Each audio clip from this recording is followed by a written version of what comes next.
On the night I turned 18, the cake never left the box. My sister threw a tantrum in the middle of dinner, screaming, crying, demanding the spotlight.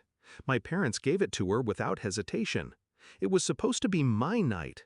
Instead, I sat at the table, candlelight flickering over a cake that wasn't cut, a song that wasn't sung. My mother followed her into her room. My father poured himself a drink.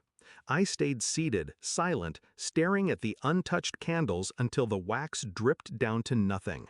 That's when I decided I wouldn't stay another day in that house, and I wouldn't leave without teaching them the cost of overlooking me. Backstory: my sister was always the center of the universe, loud, needy, dramatic, yet somehow always forgiven. I was the quiet one, the dependable one. I kept the house running while she burned it down daily.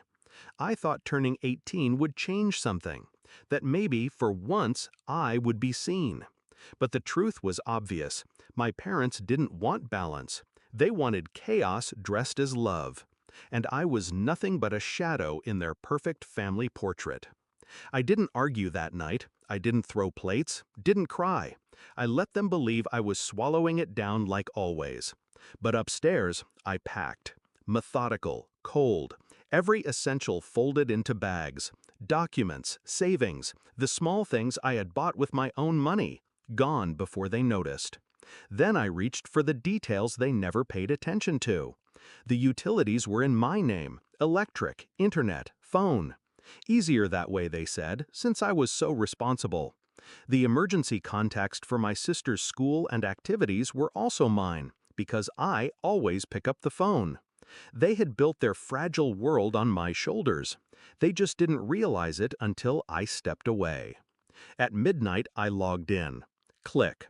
Electricity scheduled to cancel. Click. Internet shut off. Click. Family phone plan terminated.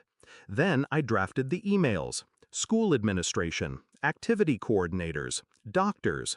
Every number they gave under primary contact now gone. I replaced them with my sister's own phone, knowing she never answered. By the time the sun rose, my name had vanished from their safety net, and so had I. I found a small apartment, bare walls, secondhand furniture, but mine. No screaming, no favoritism, no chaos. The calls started a week later. My mother first, frantic. "The school can't reach us. Why did you change the contact info?" I didn't answer. My father next, angrier. "The Wi-Fi's down. Fix it, now." Silence from me. Finally, my sister. "Why are you doing this? You're ruining everything." I almost laughed. I wasn't ruining anything. I was simply removing myself. And without me, everything crumbled. 2 weeks later, they showed up at my door. My mother looked pale, my father furious, my sister still playing victim. "You can't just abandon family," my mother said. "I didn't," I replied. "Family abandoned me." My father's fists clenched. "You're being dramatic. Turn the accounts back on." I held his stare, calm, steady. "I turned 18.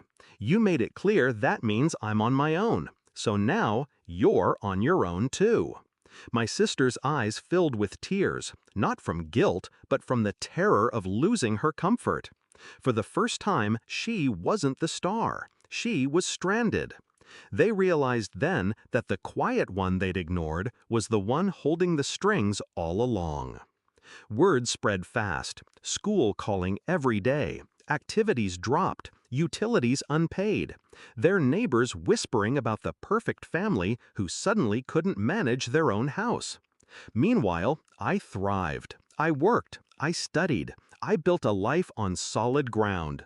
A life without their chaos. I didn't have to destroy them with fire. All I had to do was leave.